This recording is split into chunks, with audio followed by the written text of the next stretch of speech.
अस्सलामुअलैकुम नाज़रीन, welcome to my channel Faizan tips. दोस्तों, मैं आप तमाम लोगों को अपने चैनल फ़ैज़ान टिप्स पर खुश आमदीद कहता हूं। नाज़रीन, आज की इस वीडियो में रहम की सूजन का इलाज बताएंगे।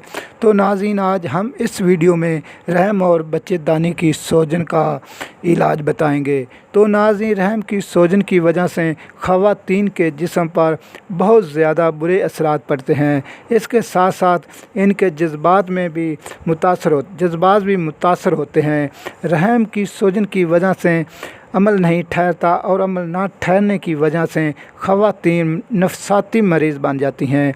छोटी बात पर चिड़चिड़ा हो जाती हैं, बहुत जल्द गुस्सा आ जाता है, खाना भी सही तरह से हज़म नहीं होता और बार बार खट्टे डिकार आते हैं। रहम के मकाम पर दर्द रहता है, सर हर वक्त भारी रहता है, जैसा कि सर में हल्का हल्का दर्द रहता है, जो भी किसी मेडिसन से ठीक नहीं होता। इसकी वजह से ख़वातीन ये समझ लेती हैं कि ये जादू का असर है, जो कि टेस्ट वगैरह भी क्लियर आ रहे होते हैं। रहम की सूजन किसी अल्ट्रासाउंड में भी नहीं आती। तो नाज़रीन, रहम की सूजन को दूर करने से एक देसी टोटका बताता हूँ।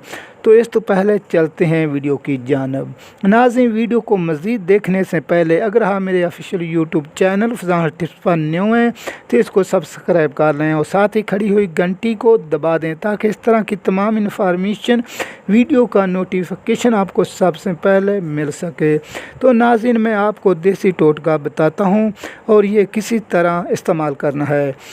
तो आपने ये टोटका पीरियड के पहले दिन इस्तेमाल करना है। पीरियड के दूसरे और तीसरे दिन भी इस्तेमाल कर सकती हैं, लेकिन इससे इतना फ़ायदा नहीं होगा जितना पहले दिन के इस्तेमाल से होगा।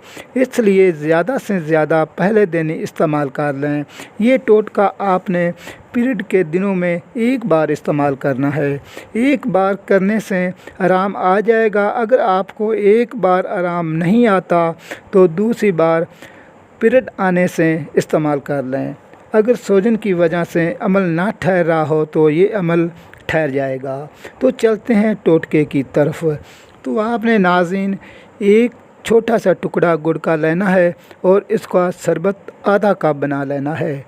और आपने ईंट का एक टुकड़ा लेना है या पत्थर का छोटा सा टुकड़ा ले लें और उसको चूल्हे पर रख दें और उसको गर्म होने दें। और आपने इसको बहुत ज़्यादा गर्म करना है और इसको अच्छी तरह गर्म करके जल्दी ठंडा ना हो और उसको वॉशरूम में रख लें और उसके ऊपर शरबत को डाल दें और उसकी भाप अपने रहम को देनी है और तकरीबन 2 मिनट भाप रहम के मुंह की तरफ जाए और ये भाप लेने से आपके रहम की सूजन ख़त्म हो जाएगी और तकलीफ़ से भी आराम आ जाएगा और आपको अमल भी ठहर जाएगा।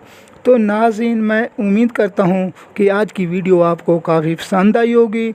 वीडियो अच्छी लगी हो तो वीडियो पर लाइक शेयर कमेंट ज़रूर करें। मुझे अपनी दुआओं में याद रखें। नाज़रीन, इस वीडियो को देखने के लिए शुक्रिया। अल्लाह हाफ़िज़।